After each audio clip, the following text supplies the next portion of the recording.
औज़ुबिल्लाहिमिनश्शैतानिर्रजीम बिस्मिल्लाहिर्रहमानिर्रहीम अस्सलामु अलैकुम वरहमतुल्लाहि वबरकातुहू। सूरह कसस है मेरे सामने और सूरह कसस की आयत नंबर 55 पारा नंबर 20 और रुकू नंबर 9 चल रहा है। मुझे लग रहा है कि आज 2-3 दफ़ा मैं रुकू बोलने में गलती कर चुकी हूँ कि रुकू नंबर 8 बोल चुकी हूँ। रूटीन वर्क चल रहा होता है, ऐसा हो जाता है। रुकू नंबर 9 है मेरे सामने और रुकू नंबर 8 के 9 के शुरू से अल्लाह तबारक व तआला ने अहले किताब के अच्छे और मोहसिन लोगों की निशानियां बताई। फरमाया कि अहले किताब के कुछ लोग, अहले किताब में कुछ लोग अच्छे भी हैं। और फिर उनकी सिफ़ात बयान करते हुए फरमाया कि नबी सल्लल्लाहु अलैहि वसल्लम के नबूवत के ऐलान के साथ ही वो आप सल्लल्लाहु अलैहि वसल्लम पर ईमान ले आए और उन्होंने ये कह दिया कि हम तो इसके पहले ही मुंतज़िर थे और वाकई ही मुंतज़िर थे। और फिर दूसरी निशानी बताई कि ईमान लाने से पहले या ईमान लाने के बाद जो उनसे गलती हुई उसके पीछे वो नेकी करके फ़ौरन गलती को मिटा देते हैं। वजाहत कल इसकी गुजर चुकी है कि गलती गुनाह यहाँ मुराद है और कुफ़र की सूरत में गुनाह या कुफ़र के बाद भी गुनाह सरज़द होने की सूरत में जब ईमान ला चुकता है बंदा तो उस वक्त छोटे मोटे जो गुनाह होते हैं वो नेकी करने से भी मिट जाते हैं। बड़े गुनाहों की निशानी में माफ़ी की सूरत भी बारहा मैंने ज़िक्र की है। और यहाँ आयत नंबर 55 में अल्लाह फरमा रहे हैं कि अहले किताब की अगली खूबी ज़िक्र करते हुए फरमा रहे हैं कि वइज़ा समिउल लग़व लाक़वा, जब वो बेहुदा बात सुनते हैं। बेहुदा बात से मुराद कुफ़र के कलमात, बेहुदा बात से मुराद गालम गलौज, बेहुदा बात से माइनर जो बहुत सबसे छोटा मतलब लिया जाता है वो बेमकसद और बात है। असल में बेहुदा फोश गोही को कहा जाता है, वो जिस सूरत में भी हो। जब वो बेहुदा बात सुनते हैं तो आरज़ू अनहु, वो उससे एराज़ कर जाते हैं। एराज़ करने का मतलब मुंह फेर लेना। अहले ईमान की निशानियों में से हदीस के मुताबिक ये निशानी बताई गई है कि अहले ईमान की निशानी ये है कि वो बुराई को जब सुनते हैं तो फिर किनारा कशी उससे कर लेते हैं। और ईमान से कमज़ोर तरीन दर्जा है ये ईमान का कि उससे किनारा कशी इख्तियार कर लेना, नापसंदीदगी का इजहार करना। और पहले ये है कि मन रा मिनकुम मुनकर फलयुगय्यिरहु बियदी, जो तुम में से बुराई को देखे उसे चाहिए कि हाथ से रोके। औ युगय्यिरहु बिलिसानी, या फिर वो ज़ुबान से रोके। औ युगय्यिरहु अभी कल्ब, या फिर वो दिल में उसको बुरा समझे। ज़ालिका अज़ाफ़ुल ईमान, ये ईमान का कमज़ोर तरीन दर्जा है। हाथ से रोकने का बारहा जिक्र हुआ है, इसका पीछे जिक्र हो चुका है तबलीग के उसूलों में कि हाथ से रोकने का हुक्म अहले इख्तियार को दिया गया है, यानी फोर्स और फौज और इस तरह की जो होते हैं अदारे, उनको ज़ुबान के से रोकने का अहले इल्म को दिया गया है।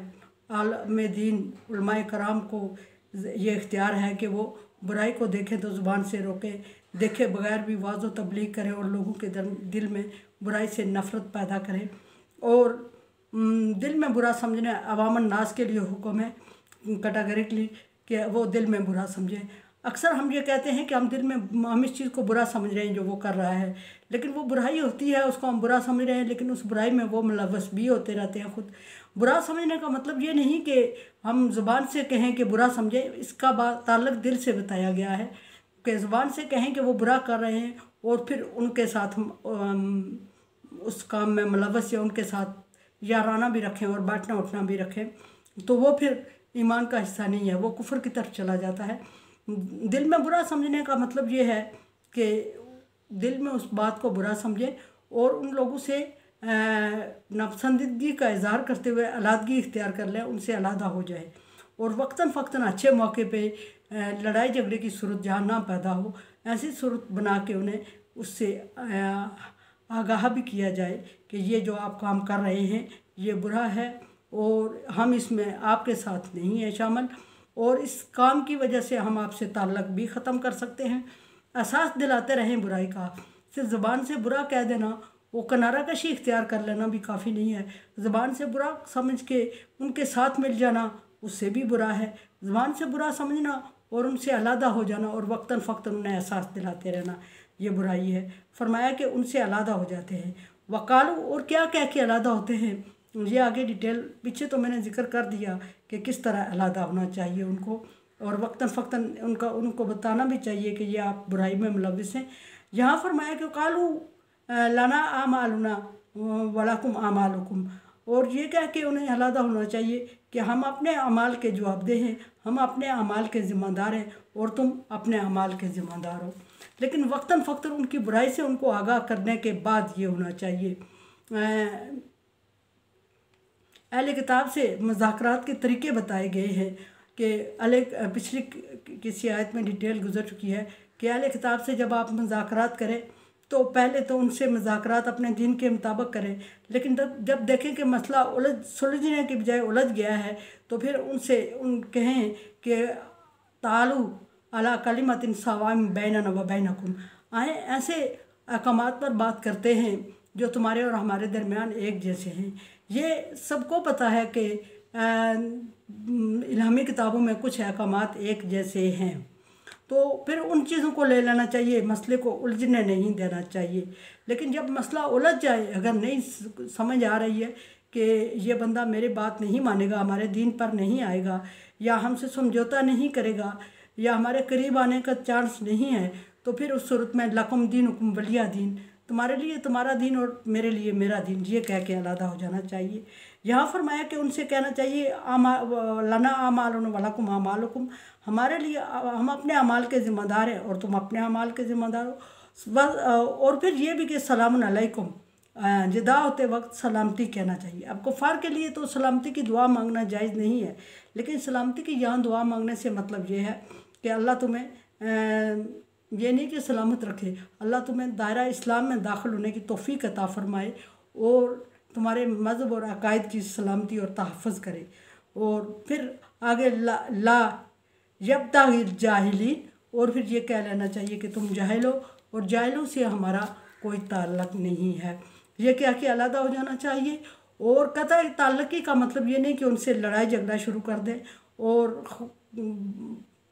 बात बेबात मकसद बेमकसद बहाना ढूंढ के उनसे लड़ाई झगड़ा और मार दाड़ का माहौल अपनाना चाहिए। इस तरह करने का कुरान पाक ने या इस्लाम ने कहीं भी हुक्म नहीं दिया। कहीं किसी भी इल्हामी मज़हब में मार दाड़ कत्ल गारत का और बेहुदगी का हुक्म नहीं दिया गया। लव और फोश गोई का हुक्म किसी मज़हब में भी नहीं और इस्लाम में खुसूसन नहीं है। इस्लाम की आड़ बना के बहाने ढूंढ के और मुख्तलिफ हीले बहाने से इस्लाम को, इस दिन को या किताबुल्लाह को, कुरान पाक को या नबी सल्लल्लाहु अलैहि वसल्लम को बहाना बना के लड़ाई का जवाज़ ढूंढ लेना और फिर उस लड़ाई और मार धाड़ पे उतराना, तो कुरान का हुक्म है अल-फितना तो अशद्दु मिनल क़त्ल, और ये फितने के ज़ुमरे में आता है, ये कत्ल से बड़ा गुनाह है। कुरान समझे, देखे समझे और सब्सक्राइब करें और सदका जारिया में मेरा साथ दें। अल्लाह तबारक व तआला का हुक्म तावन वाला बिर्रि व तक़वा, नेकी और भलाई के कामों में एक दूसरे से तावन करें। सो चैनल को सब्सक्राइब और शेयर करके तावन करें। अल्लाह हाफ़िज़।